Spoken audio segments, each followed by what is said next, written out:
Existia um senhor chamado Matavellan. Senhor Matavellan teria criado um grande alvoroço na sua aldeia. Algo que nunca havia se visto, pela primeira vez viu-se a partir deste senhor. Ele trouxe ao mundo algo extraordinário que nunca havia se pensado que um dia pudessem ver. Bem, o que realmente aconteceu? Subitamente o senhor Matavellan ele morre. A comunidade foi acordada a prantos, a gritos da esposa.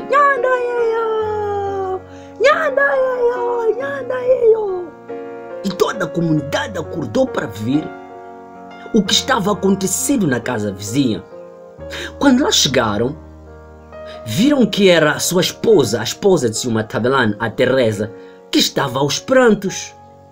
Perguntaram a ela o que havia acontecido e ela disse: meu marido está morto. Não demorou muito. A casa ficou cheia. Todas as comunidades, as aldeias vizinhas foram para a casa do senhor Matavellan. Aquelas senhoras mamanas que iam para as suas machambas foram obrigadas a deixarem suas machambas e todo mundo, toda a aldeia, ir para a casa do senhor Matavellan para ver o que havia lá acontecido. Bem, enquanto as pessoas lá se encontravam, questionavam-se: como é que é possível? Senhor Matavellan era muito jovem. Não é possível que ele mora. Estava ainda cheio de saúde. Bem, não era aceitável que naquela altura um jovem morresse. Era sim admissível que os mais idosos, aqueles que já chamassem a morte, portanto terem vivido dos seus 80, 90, morressem. Isto sim que era normal. Não era um jovem como ele. Isso era de menos. Quando os grupos de anciões, gente grande da comunidade, gente velha, pessoas detentoras de conhecimentos, de saberes, pessoas que cuidavam dos mortos quando morressem, aquelas pessoas que dissessem que horas é que devia se enterrar o corpo, porque o corpo gente não podia ficar muito tempo. Quando lá chegaram, entraram dentro da palhota, a casa humilde do senhor Matavellan, começaram a verificar o estado do corpo. Foi quando eles foram se deparar com algo estranho. Algo que eles nunca haviam visto antes. Gente, o senhor Matavellan estava morto, mas também não estava morto. O corpo do senhor Matavellan, os olhos não abriam, a boca não abria, o nariz não respirava, o corpo estava ficando pálido. Tudo dava a entender que ele estava morto, mas o coração do senhor Matavellan ainda continuava pulsando dentro dele.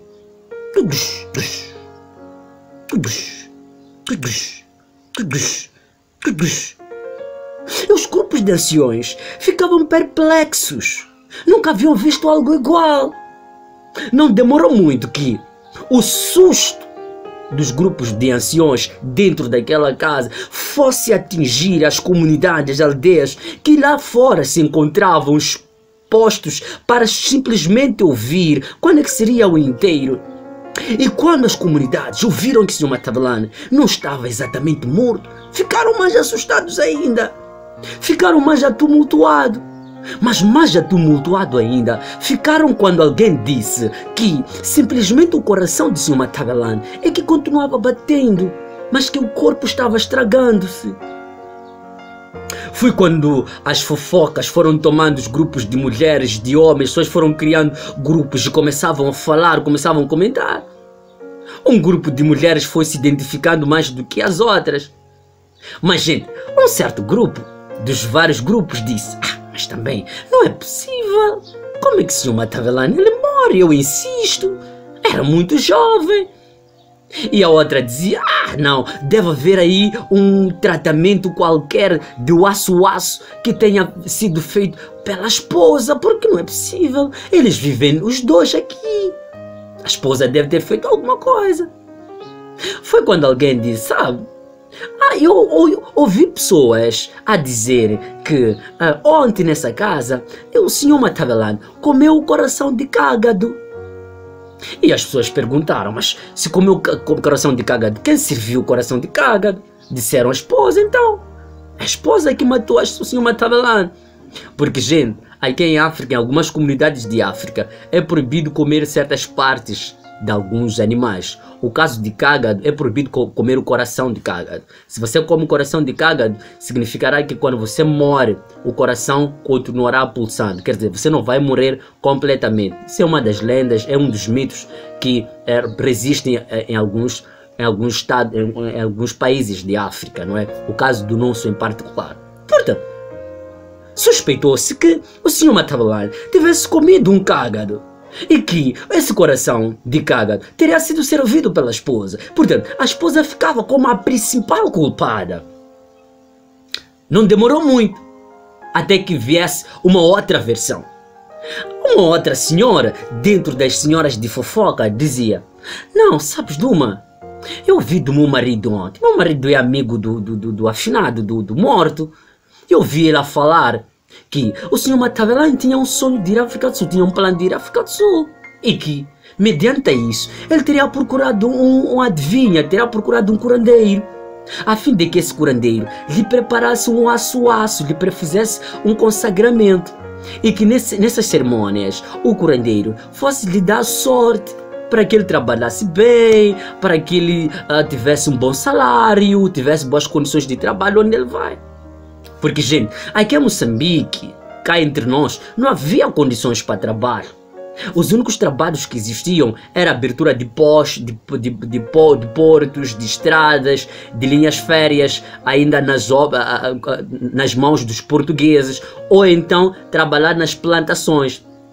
E esses trabalhos, na verdade, eram mais para dar um valor, um dinheiro só para pagar impostos, que cabia só para pagar impostos. Então, praticamente, para ter um dinheiro para lobolar uma esposa, lobolar que significa pagar uma indenização aos pais da esposa, para que os pais te dêem a mão em casamento da sua filha, era preciso pagar. Então, teria de trabalhar tantos e tantos anos para ter esse dinheiro. Portanto, a única saída era ir à África do Sul. Estava a contar o marido. E dizia enquanto ele contava. Então, ele foi a ter com o curandeiro.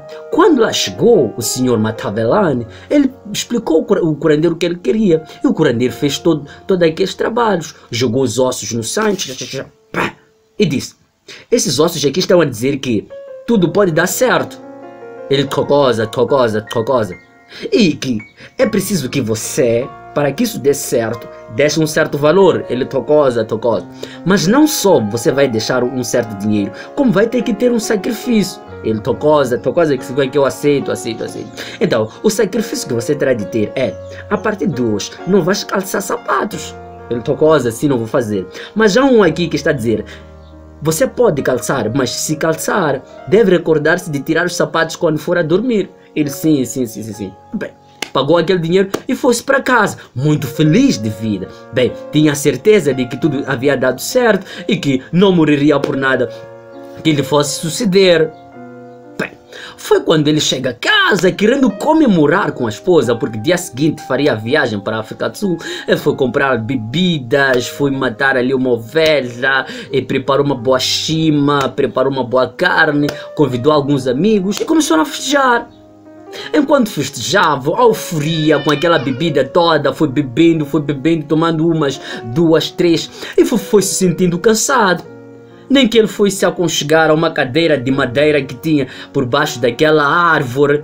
Enquanto sentava, ele continuava bebendo.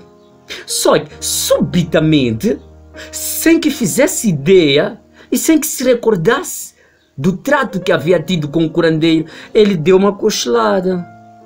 Acordando, mas o sono era pesado, que ele foi dando outra.